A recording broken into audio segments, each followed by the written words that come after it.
Welcome to Elevate Your Ride, the podcast dedicated to elevating your performance in the saddle. I'm Ellie, your personal trainer. And I'm Lauren, your mindset coach. All right, so today Lauren and I are going to recap some horse shows that we just got home from. So I just got home from the Level 1 West Championships, and Lauren just got home from the premiere in Kentucky. So, Lauren, how was your horse show? It was fabulous. That was my first time going to the Kentucky Horse Park and showing at the premiere. And let me tell you, what a top notch horse show. It was friendly, it was fun. The competition was so steep. And it just really inspired you and lit you up and said, I need to go home and get to work. And because this is fun, the industry is strong and alive. And I was really, really invigorated by spending a week in Kentucky. You know, that's always my favorite part about going to a horse show is going and being inspired by the level of competition and going home and feeling like I've got some work to do. Yeah, absolutely. Especially this show because they had great offerings of classes. So not only did they have like the regular amateur, youth, novice, that kind of stuff, but they offered the green classes. So the green horsemanship, green showmanship, and green hunt seat equitation for the non pros. So in the past, when I've had a young horse, I would have to go straight to show in the level 3 competition. And I knew that my horse wasn't a level 3 horse yet, right? It didn't mean that they weren't going to be, but when they're 3 years old, 4 years old, it's really hard to expect them to go on fire and be quick and snappy and super confident against like a 10 or 11-year-old horse who's been doing it their whole life. And so what I would do with those younger horses when I was forced to compete at that level is I would mentally tell myself, okay, you are not going to be the winner today. But to be a winner in your mind and in your trainer's mind and in your horse's mind, you are going to be correct. You're going to be an effective rider and you are going to set them up for success in the future. So that means that every class you go in is a building block and you just build, build, build. Well, by having green classes, not only can you say, okay, I'm setting my horse up for success, I'm giving him building blocks for the future, I'm going to be just a calm and effective rider with them. But now you can say, hey, maybe we have a chance at getting a prize, or maybe we have a chance at actually seeing where we stack up against quote unquote like horses, right? And I think that's kind of the biggest thing is when you can kind of compare like for like, because then you know, okay, I need to push more in this area. And so it's just really, really nice to know that you have a avenue to take your horse in that isn't going to stress them out mentally or physically, but you can still kind of get the excitement and rush of competition and trying to win a class, right? And that is kind of what my passion and jam is currently.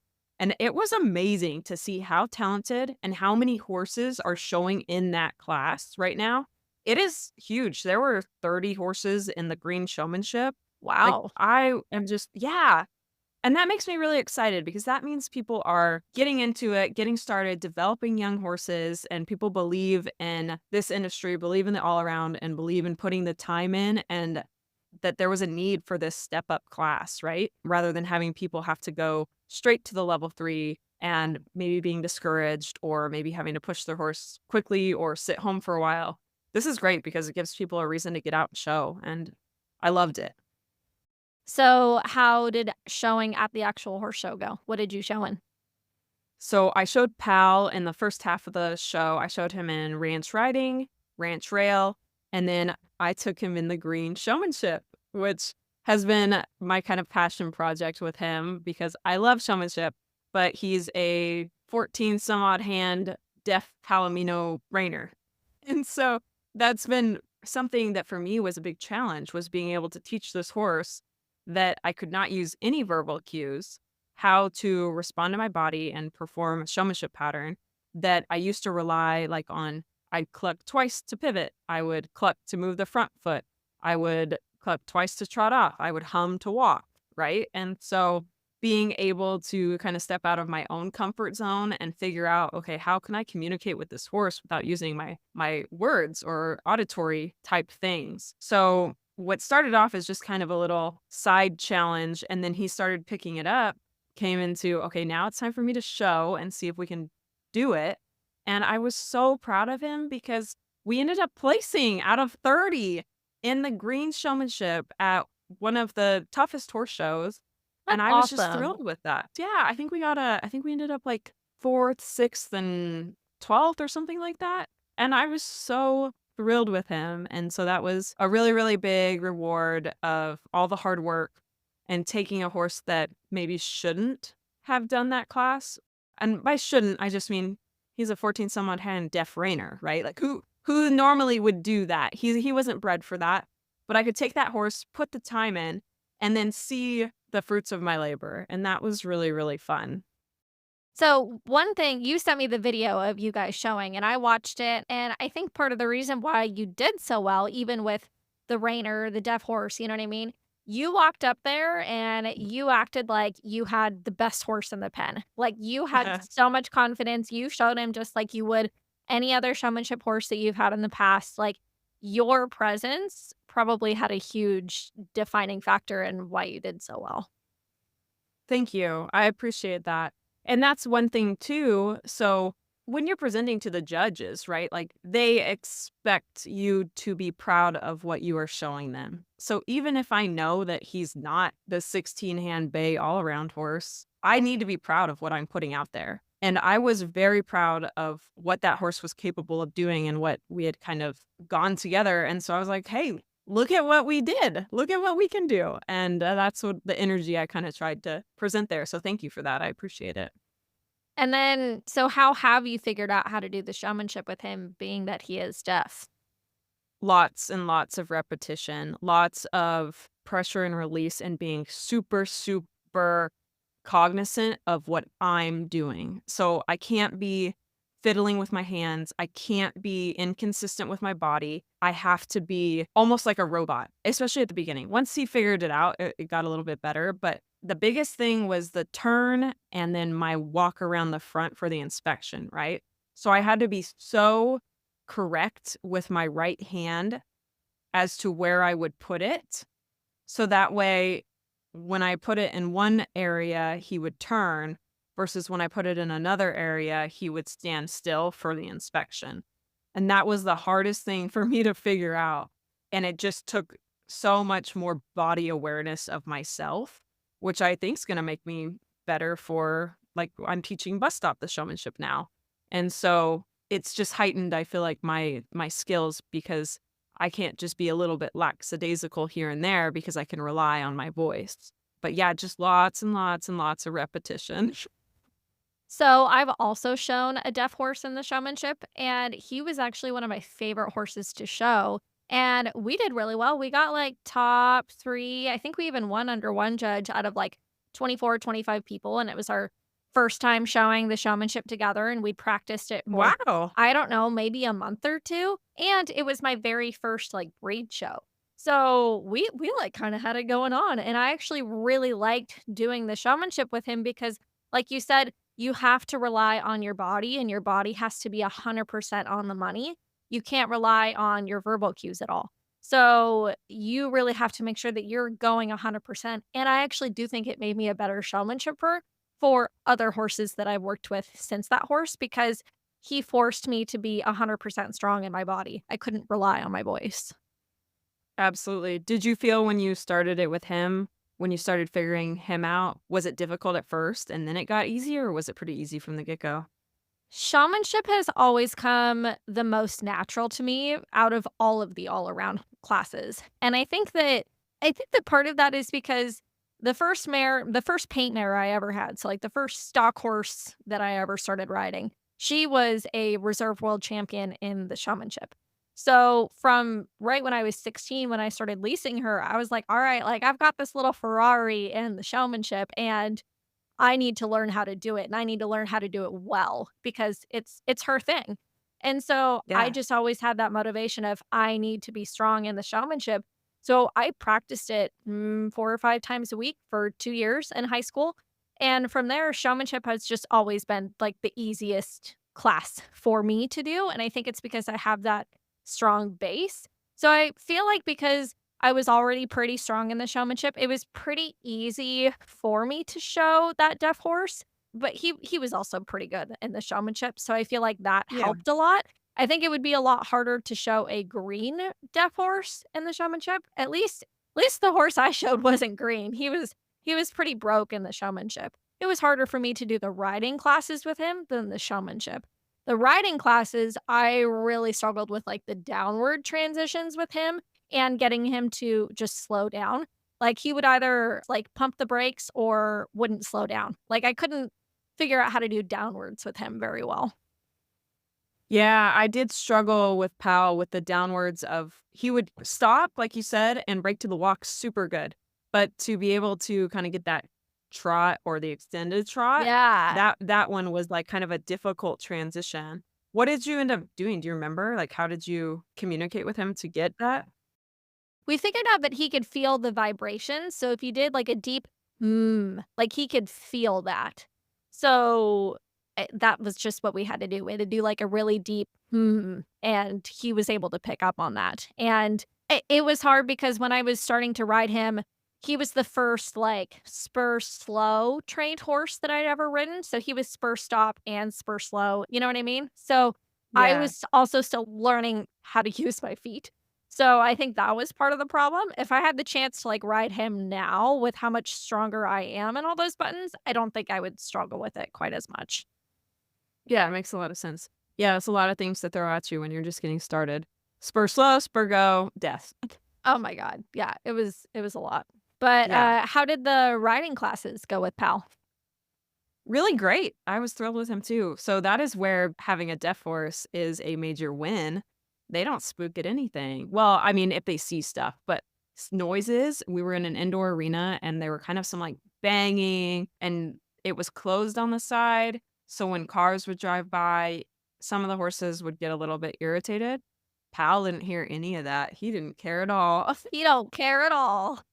Yeah, so that's a major hack. I really enjoyed that part about him, was that he was not phased if a truck drove up behind him, if little kids were screaming and having a good time. He just was in his own little world and having a good time. One nice thing about that facility is they have a big cross country course behind them that's absolutely beautiful. Green grass, rolling hills, giant oak trees, and I took him on a couple trail rides, and I took bus stop on trail rides too while I was out there during our spare time, and I they loved it, and again, being deaf really helped with Pal too because he didn't care about anything. Yeah, so tell us about your new horse, Bus Stop. We haven't talked about him on here yet. Yeah, bus stop. His bar name is actually DJ, but bus stop's just kind of fun to say. So I will call him bus stop and DJ kind of intermittently, just kind of depending on what I feel like. But he's super fun. He's pretty green, which, as you guys all know by now, I love the green horses. I love Yeah, it's bringing a them theme. along, and yeah, I love teaching them the new event. I love being able to see the progress because there's so much that happens during that beginning phase that you can feel and see what they are learning almost on a daily basis, whereas sometimes with the older horses, the minute differences that they make aren't always seen or felt that much. It takes a lot more time and you're focused on a lot more smaller details, whereas here, I'm like, "Oh my gosh, he did a 360. That's amazing," right? Whereas at the beginning of the show, like I said, I'm teaching him showmanship. At the beginning of the show, I was only still doing my quarter turns, and by the end of it, he can do a whole 360, maintain everything, shape, position, his foot, and so that was really super rewarding, but he's a fun horse, and I can't wait to see what he does. I don't know when I'm gonna start showing him because he's behind, and thanks to now the opportunities with these green classes, I don't really have to rush. Yeah, that definitely is helpful. Yeah, and I think that it's just so much better for the horses too. It allows them to progress at the rate that they want to progress at and that physically and mentally they're capable of. And it takes a lot of pressure off of the owner of having to, you know, go down the road and feel like they're wasting their money. So I'm so excited just to see where everything goes with him too. Hey, Elevate Your Ride fans. Are you loving our show and looking for a way to show your support? Check out our line of Elevate Your Ride merchandise. From stylish t shirts to cozy hoodies to journals and hats, we have everything you need to represent your favorite podcast. Ready to gear up? Click on the Buy Our Merchandise Here link in the podcast notes, or head on over to our website, elevateyourride.co, and click on the Store tab. Thank you for your support. Make sure to like, follow, and share our platform with your friends. What was the best part of the horse show? So my mom was able to come, and I just really enjoyed being able to share the progress with the horses with her. She helps me a ton in the showmanship. She has a great eye. And I mean, I know I keep talking about showmanship, but it is my passion. And being able to have her there and her kind of help me push to the next level and say, okay, these horses have been in kindergarten long enough. Let's step it up. It was just really fun to be able to have her challenge me and watch the horses step up in that area. Riding, I feel like, I've got Brian and Angie and a great support team to be able to push me there. But in the showmanship, I definitely lean on my mom to push me to the next level with them. And so it was really, really fun to be able to share that with her. And then just honestly, that trail ride, pretty fun, pretty beautiful out there. It just kind of reminds you of what you love about the horses and why you do it. What was the competition like at the show? Oh my gosh, it was incredible. So the amateur horsemanship, I think, had 60 in it, Oh and my it gosh. was yeah, it was not 60 slouches. They were great. I loved watching it. Even the green class and the novice class, all of them had top level horses, top level riders. You could tell that these people took it extremely seriously. I loved being able to watch everybody practice and kind of prepare, see how the trainers worked with them. There was plenty of warm up arenas, so it was really fun because people weren't on top of each other. So you could really kind of sit back and see how people worked and how they pushed their horses and perfected the pattern. So that was really, really fun to be able to see kind of that higher level. And then to watch pleasure classes, I have never seen so many good legged animals in one place. I remember watching one class and Wow. thinking, I don't know who's gonna win. Whereas most of the time when I watch a pleasure, you say, okay, that's the obvious winner, and then the rest can kind of be mixed around. But there were so many great horses, and a lot of people brought their 2-year-olds and their young 3-year-olds that haven't been shown yet, and that was just really fun because it's kinda like, "Oh, man, who's gonna be the next big one? Who's gonna be the next star?" Right? And so, it was really fun. A lot of people were buying horses, trying horses, and the industry's strong, and that was really exciting to see. I watched one of the pleasure classes, and all the way around the arena was completely full of people just watching the class. And that was really fun to see because a lot of times at the horse shows, you know, the stands are empty. So it was really cool because people were really involved, really passionate, and just happy to be there. You're making me wanna travel all that way to Kentucky to go to that horse show. Yeah, 1000%. Let's do it next year. Let's go together. Let's do it. Sounds like a Yeah, lot of you fun. can yeah, absolutely. So, no, it was great. I would definitely recommend it. And how was your horse show? You were at the Level 1 Championships, which is a pretty dang big deal. Yeah, it was a great show. It was a lot of ups and downs, but overall, it was a really, really good show. I was so ready to come home by the end of it. I was in Vegas for almost 2 weeks. So, they run the Pinnacle and the Level 1 championships as, one show back to back, and we were supposed to go so Pinnacle was first and then the Level 1, and we were originally planning on doing both shows, and then there was a problem with stalls. They sold out of Pinnacle stalls, but not level 1 stalls. So, we could still go, we just couldn't go for the Pinnacle part of the show. So, by the time that we learned that, we had already, like, booked flights, booked the overnight horse stalls, like, planned our trip, everything, and I ride down to the horse show with my trainer in her truck and trailer.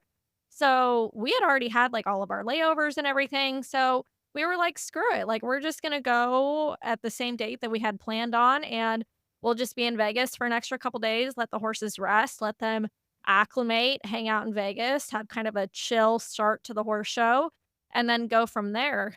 Where did you stay? So we stay gosh, I think it's called the Las Vegas Horse Park? I think that's what it's called. Okay.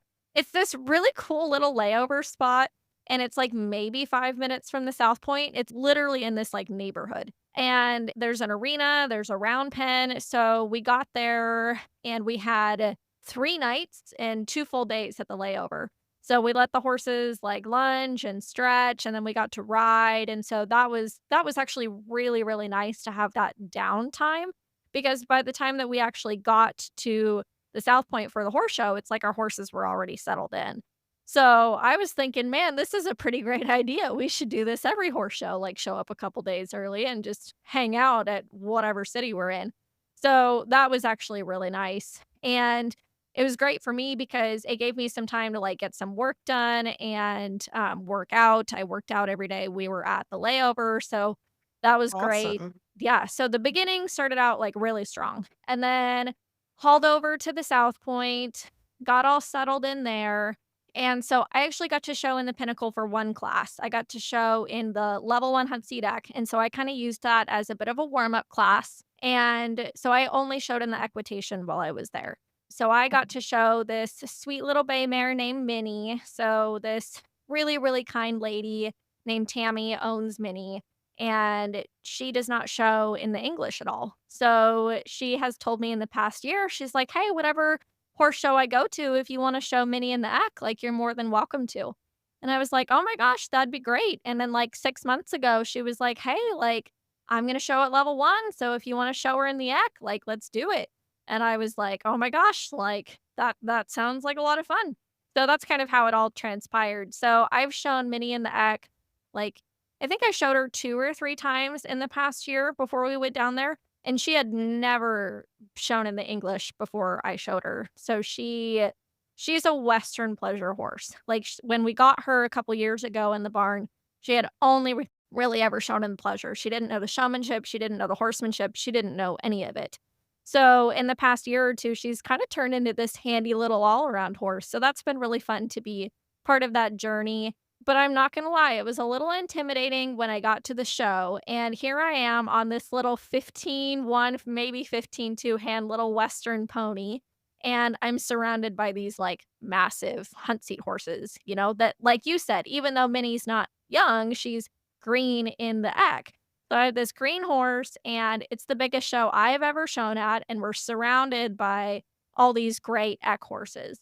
So I tried really hard not to get intimidated and to not watch other people ride and to just kind of stay in my lane, stay in my zone. The first ride that I had, I was pretty nervous, but after the first ride, I kind of settled in and was like, all right, like I deserve to be here. I'm ready to be here. I'm ready to show. Minnie settles in great wherever you take her. So my horse was solid, didn't have to worry about her. So the first day we showed in the Eck, and we placed like 6th and 8th out of 20 something, and we were using that kind of as our warm-up class for the level 1. So I was really, really happy with how we did that. We just kind of played it safe. I didn't ask her to do anything that she couldn't do, and it was a great little warm-up class. So I was really happy with that. And so then the next day I showed in the level 1. And so I got to show in the rookie and the level 1. So I had my rookie class first, and then I showed in the level 1 after. And the day of, it was a little bit stressful. So Tammy showed Minnie in the halter, and they were running the halter at the same time as they were running the egg. And I like was looking at the schedule and I was like, our classes are going to be going at like the same time. How are we going to do that? So the morning of, it was just kinda stressful. We didn't know if I was gonna go show first or if Tammy was gonna show first, like, we weren't quite sure. We were talking with the gate people, trying to get it all figured out. I was not the only person who was kind of in that same boat. So they ended up holding the ec class and let the halter finish, and then we were able to start our ec class, and our stalls were pretty much far away as you could get from the show pen at that facility, so I had to get dressed super early in the morning, get ready super early, and I had to bring all the English stuff down to the show pen because there was not gonna be any time at all to take her back to the stalls, get her tacked up, and then walk back. So, I, like, hauled all the English stuff down and, like, kinda find a place to set it in the corner of the arena, and so if you've never shown at that facility, there's basically, like, 5 arenas. So there's, like, the main show pen, which is where the halter was going on, and then there's, like, 2 other kind of show pens, and one of them is where the act was going on, and then in the other side, that's where I think it was I don't know, some sort of ranchy class, and then out in the outdoor, they had, like, Western riding or something like that. So they had 4 show pens going on at the same time, and everybody was warming up in that kind of little holding pen arena that connects all the And that arenas. pen is not big. That pen is not big, and they had 4 pens showing at the same time. Oh my So, goodness. it was a lot. There was the ranch people, there was the Western riders, there was us, there was the halter, so there was a lot going on, and there was, I don't know, 25 to 30 people in my class, so it's not like my class was small, and so we were all trying to warm up at the same time because a lot of us had been showing in the halter, so a lot of people didn't really get adequate warm-up time, and I had a pretty specific plan of how I wanted my warm-up to go, and that is not how it went. I wanted to be on for, like, 15 to 20 minutes. I wanted to walk for a while, like, let us settle down because there was a lot going on, and I was kind of stressed about if I was gonna make my class, like, it was just kind of a stressful morning. So, Yeah. I got settled down, I got on the horse, I got, like, I don't know, maybe 10 minutes to warm up before then I had to go in the class.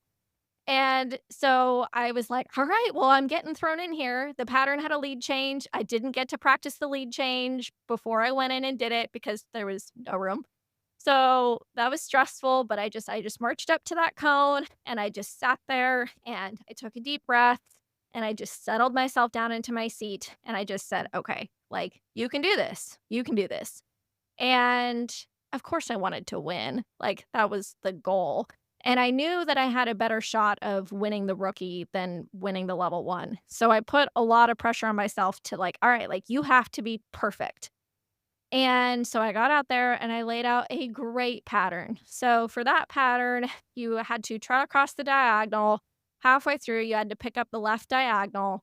And then on the diagonal, you picked up the right lead and you went around the top. And then you came down a corner, came down another corner, went through the middle, changed leads, and then went down a corner. And then you broke down from that last lead and you were supposed to come down on the right diagonal. So, I had it all in my head, I had it all laid out, I was ready to go, had a beautiful, beautiful beginning of the pattern. My lead change was cute as heck, like, it was great, and I was feeling great. Hit all my marks, feeling fantastic. And we get to, like, that part in the pattern where last time we talked about, having a moment in the pattern to take a breath, right? Mhm. So, Yeah. my moment in that pattern to take a breath was during the left lead when we then had to break down to the right diagonal. And so I took my breath and I asked her to come down, and she kinda stumbled a little bit coming down into the trot, which I didn't feel the stumble, I felt it as a trot step. So that threw me off for feeling the correct diagonal. So I picked up the wrong diagonal, and I struggle really, really bad with my diagonals. Like, it's been this whole thing. And in the past, like, 6 months, I've kinda made a breakthrough with it, and I've been getting them pretty freaking consistently.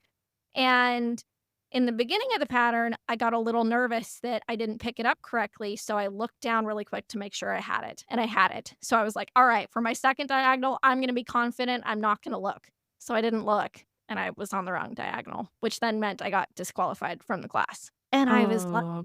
"Gosh dang it." Like, it was such a good pattern. I was really upset about it, and I was able to look at my scorecards, and if I had not had that mistake, based on how I did with everybody else, I would have been in, like, the top 3.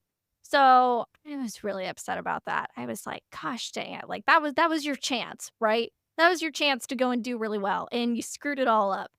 So, then we went back to the stalls, and I had, like, 2 or 3 hours before my next class, and that was, like, the level 1 class. So that was my last shot. That was the last time I was gonna show at the show. And I went back, and I was already dressed, and the horse is already ready, so I just had to go and I had to sit there for, like, 3 hours. And I was like, "What do I do?" Like, I was just sitting there, like, my mind was spinning, I was thinking about the pattern, and I was just getting myself amped up. Other people in the barn were getting ready for their classes, so there was just kind of a lot going on, and I was just trying really hard to, like, stay in my zone. I kinda took a little nap, that helped me kinda calm down, and then it was time to go, and I was like, "Alright, throw all your expectations out the window and just go and have a good ride. You have a really cool horse that you're on top of, you're strong, you've prepared for this, just go out and just ride." Because sometimes I get out in the show pen and I literally freeze. Not necessarily that, like, I freeze and I forget what to do, like, I freeze and I become really passive. Um, Mhm. so I was like, "Just don't go out there and don't be passive." Like, if you do anything, just don't be passive. Hi, everyone. It's your personal trainer, Ellie. If you're looking to become a stronger, more balanced, and flexible rider, I'm here to help. I offer virtual personal training sessions and customized workout plans that you can complete on your own. As a fellow competitor, I understand the physical demands riding requires, and my goal is to help you perform your best for your horse, whether you're preparing for a show or just want to improve your everyday rides. Visit lopindowntherailfitness.com or click on my website tab in the notes of this podcast episode to learn more. Let's work together to elevate your ride. So I went out there, and again, there was, like, still not that much room to warm up. There was a little bit less going on, but there was just still not a lot of room. So I just said, "All right, like, let's just have a similar warm up to what we did this morning." Like, it worked. And so got warmed up, went up to the cone, and just, again, took a deep breath, centered myself down in my saddle, and said, "All right, like, this is the bigger pattern. Like, it's very similar, but there's more intense elements to it, and there's an extension at the canter, and we didn't get to practice the extension in the canter in our warm up because there wasn't room. So just go out and do your best." So I went out, I did my best. I played it a little bit safe. I didn't extend nearly as much as some of the other horses did, but I had a really solid pattern. Like, my layout was I was could not have been happier with the layout of my pattern. I got the correct diagonals both times. She was right with me the whole time. My lead change again was super, super cute. And I was just really happy with it. And I came out and I was like 5th to go of like 34 or something like that. So that actually worked really well because I just sat at the end gate and my trainer and I just watched everybody else go. And we were like, "Okay, I feel like we had a strong pattern, but we just don't know how it's going to hold up to all the English horses who are going to be able to extend really hard and, be able to push their horses more than I did." So we just sat and we watched, and we were watching everybody else go, and I was feeling pretty confident about how I did. I was like, "All right, even though I played it safe, I hit all my marks." And a lot of the other people who didn't play it safe and who were really going for their extension, their patterns kind of fell apart a little bit. They had some more mistakes, some penalties, things like that. So I was like, "Oh, please just let me make the rail work. Please, please, please. I really, like, this is a great pen of horses. I would feel super proud if we made the rail work." And we did. Then I got to go and I got to do my rail work, and so in the pattern, Minnie and I sometimes struggle picking up the right lead, which is the lead that we had to pick up in the pattern. And we got it both times in both patterns. So I was like, "All right, our right lead's good today. Like, we're not gonna struggle with it." And we go on the rail work, and they asked for the right lead, and I panic a little bit, and I don't ask for her hip to go in like I'm supposed to. I just kinda snap her into the lead, and we picked up the wrong lead. And so I, like, break her down, and I'm like, "Gosh dang it." So then I'm, like, kinda nervous and kinda frazzled, so then I ask again, and we pick it up wrong again. And I'm like, "Oh my god." And we're right in front of the judges. I'm like, "Man, like, I'm out. I just screwed it all up again. I'm out." And so I just took a deep breath and I settled myself down into my saddle and I asked again for the third time. And we finally picked up the right lead and we went on and we finished our rail work. And then we went and sat in line and I was like, "Man, I screwed it all up." but I'm here. So I just waited in line and they start calling out the finalists. And then I'm still there. And then they start calling out top 10, top 9, all the other numbers. And I'm still sitting out there. And I'm like, wow, like either they didn't see me pick up the wrong lead twice or they didn't care. I don't know, but I'm still here. And while I was sitting there waiting and everybody else was getting their name called, I was like, okay, it would be so cool to get top 5. Obviously, I'd love to win, but top 5 was my realistic goal. Winning was obviously what everybody wants to do. But I was like, all right, top 5 would be realistic. And I'd kind of been thinking that in my head all day. And I got top 5. I got 5th. And I was Wow. so happy. I just felt on top of the world. They were playing the music and, got to go up and take the little win picture and everything, and I was like, "Oh my gosh, this is why we do it." You know what I mean? All that stress, all that worrying, it all just went away. It was a great day. It was pretty cool. I was pretty happy with it. The horse was absolutely perfect. She is an angel. She is a great horse. So, that part of the show was great. So, yeah, that was how it went.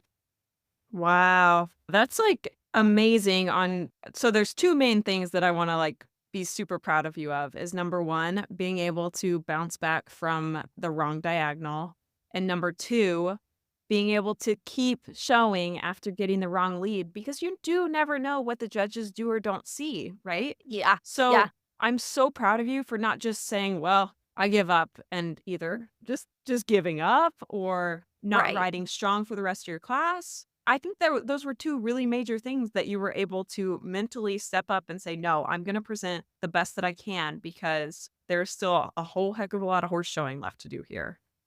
I was having a really hard time after the rookie when I missed my diagonal and was waiting, like I said, for like 3 hours. That 3 hours was so miserable. I was like, "I have nothing to do other than to just sit here in my show clothes and just wait. Just wait and wait and wait and pity myself." I had a bit of a pity party 'cause I really wanted to make the rail work on that class, and I really wanted to go and do well, so I was just really mad at myself because it was such a And simple little stupid mistake, right? Like, it was so small, but it mattered so much, you know? And so I was having a really hard time with it. and at what point during those 3 hours do you feel that you kind of turn the corner to be able to say, "Okay, nope, I still have another class. It's a clean slate. I'm gonna go again." I kinda had to tell everybody in my barn to just kinda let me be. So when I get nervous and when I get anxious and when I get a little bit upset at myself, I kinda have to be left alone. I don't like people talking to me, asking me questions, like, that's just how I handle it. And so I felt kinda bad because people in the barn were, like, trying to help me and trying to, like, chat with me and everything, and I was like, "Look, I'm so sorry, but I just need to sit here and I just need to debrief and think Yeah. about it and think about all the things that you and I have talked about and really listen to your advice and all that stuff." So, like I said, the first 2 hours, I was still having my pity party. And then the last hour, I was able to get in a little bit of a nap and I just felt better. And then, so the hard part is, like I talked about before in the last episode, I used to get so nervous that I would throw up before all my classes. Yeah. And I don't do that anymore, but it's still really, really tough for me to eat when I show. Uh-huh. Like, if I tried to eat, then I'm not sure I'd be able to keep it down. You know what I mean? Just because I am still kind of nervous. And at a big show where I put like a lot of pressure on myself, I just knew I wouldn't be able to eat. So I'd gotten up and I'd ridden early in the morning, like 4:30 or something like that. And then I had to get ready for my first class. And then I had to sit and wait for my next class. And by the time my next class I actually showed, I don't know, it was like 3 PM and I still hadn't eaten anything that day. So, that was kinda hard, like, I was just starting to fatigue. I was starting to feel the fact that I hadn't eaten anything. So, that is something that I'm still working on how to figure out is, like, alright, if I show in the morning, it's fine because I'm not really a morning eater anyway, so it's not that big of a deal. But when I'm showing in the afternoon and the evening, I need to figure out some sort of a routine with my nutrition of, "Okay, like, how am I gonna get food in my body so I'm not at the end of my class and just feeling like crap?" That I think was part of the problem when I went back and had to sit and wait was I was really hungry, but I was really nervous at the same time and I couldn't eat, and so that part was just hard. But I don't know, I just said, "Well, you're here, just figure it out. Put all your feelings aside and just do it," you know? Yeah, absolutely, and I think that that's a really key point, right? Like, you're already there, you paid the money. It doesn't matter what happened in the past because you've gotta just do it, start over, start fresh, make it happen, and I'm really, really proud of you. And one thing too that I've noticed when myself showing is if I can just think of it as I'm just going out here to ride my horse and I'm gonna ride the best that I can. I usually do better than when I put all the pressure on myself and say, "Oh, this is the class that I can do well in," right? And so then you Yeah, end up, I feel like, surprising yourself when you just go and ride your horse. yeah, And I think that's what's kinda taught me too sometimes is like, "Look, you are good enough. Don't try so hard."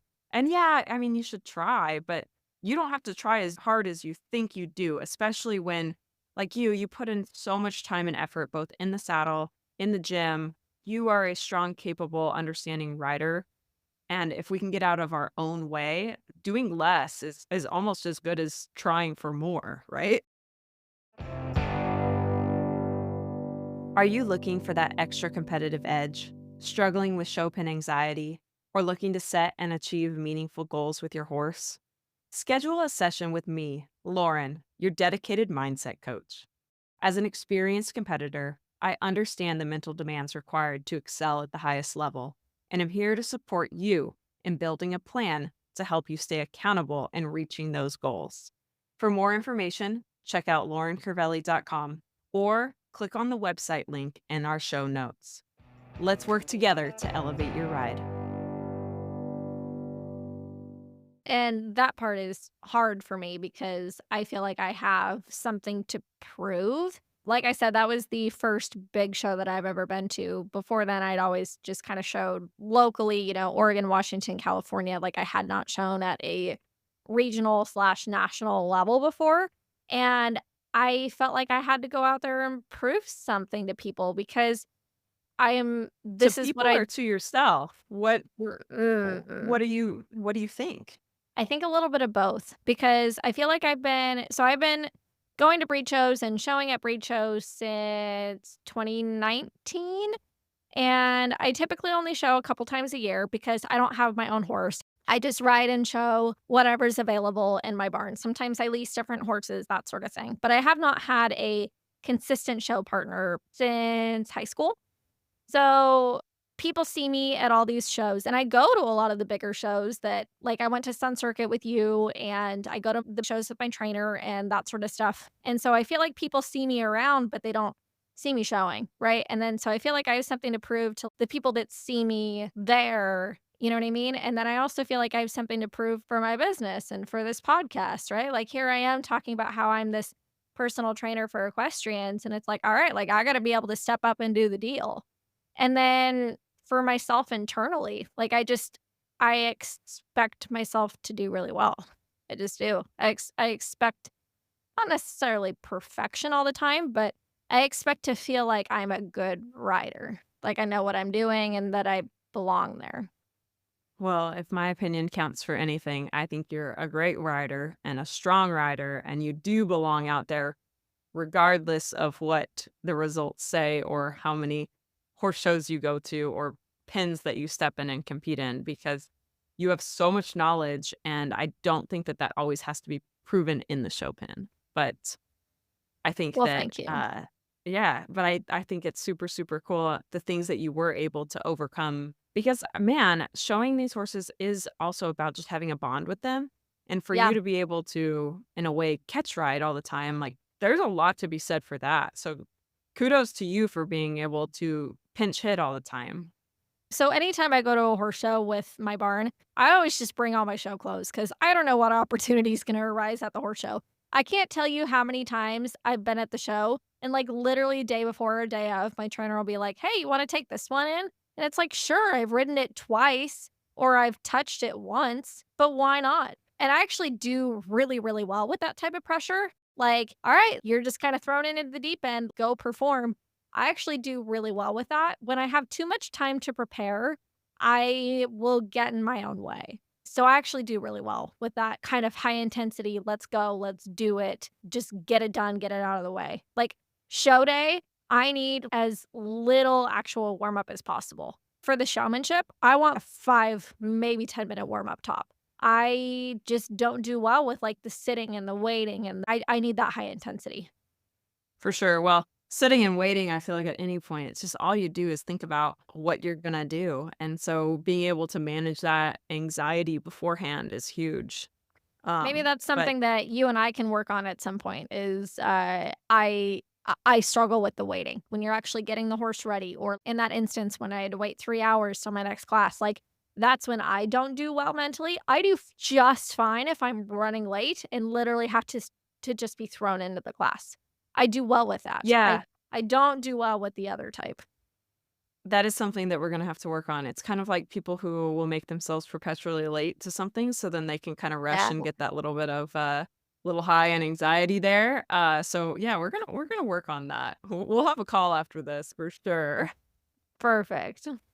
But yeah, no, I'm super proud of you and I'm glad that you had a great time and just really enjoyed Vegas and enjoyed getting to show your horse and challenge yourself in different classes and come home a winner. Good job. You know, it's funny, the EC is my least favorite class, and it seems like that's all I've been showing in lately. But it But, blows my mind because it's about being a strong rider and you are so right. strong. Yeah, the EC is just I hate the EC. Like, it's so hard for me. I don't know if it's hard mentally or hard physically. It's my most challenging class, and I think part of it is because of my back and, like, because of where I'm unstable and where I have my little muscle imbalances and all that sort of stuff. Posting straight is so hard for me. It's the hardest thing for me to do in the saddle and pick up a diagonal, apparently. Like, at least in the horsemanship, I don't have to post and I don't have to pick up a diagonal. So, like, Well, the I kind of horsemanship. wonder if some of your back contributes to being able to feel that diagonal on the coming up. You know what I mean? Oh, for sure. I mean, there's a reason why I have trouble picking up I always have trouble picking up the right diagonal. I can pick up the left one just fine, but picking up the right one, I have a really hard time feeling it. I mean, obviously.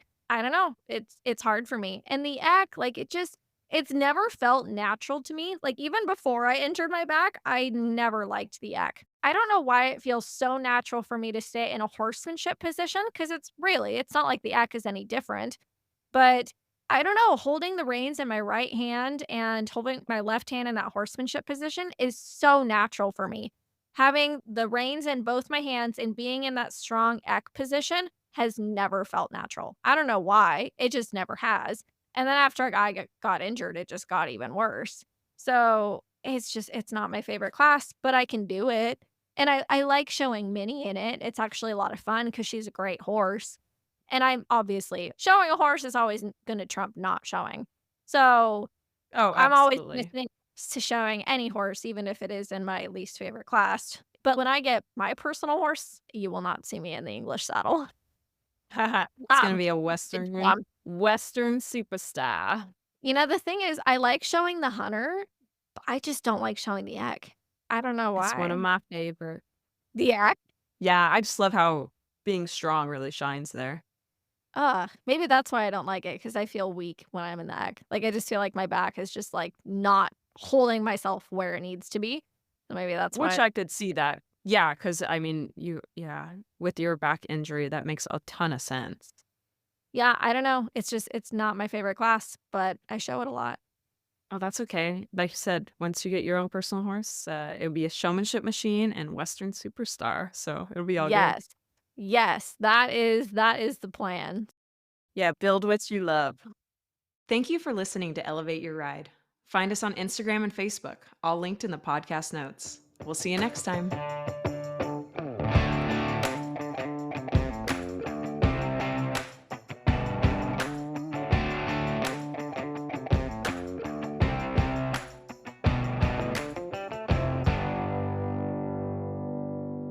The information provided by Elevate Your Ride is for educational and informational purposes only and is not intended as medical or professional advice. While we discuss health and fitness topics related to equestrians, the content provided through this podcast is not a substitute for professional advice. The views expressed by the host and guests on Elevate Your Ride are their own and should not be taken as professional guidance. We strive to provide accurate and up to date information, but we cannot guarantee that the information will be applicable to every individual listener or that it reflects the most current research or guidelines. Before making any changes to your health and fitness routine, we strongly recommend consulting with a qualified professional who can provide personalized advice based on your individual needs and circumstances. Elevate Your Ride and its creators will not be liable for any direct, indirect, consequential, special, exemplary, or other damages arising from the use of information on this podcast. Thank you for listening to Elevate Your Ride. We are committed to providing high quality content and appreciate your trust in us as a source of information for your health and fitness journey.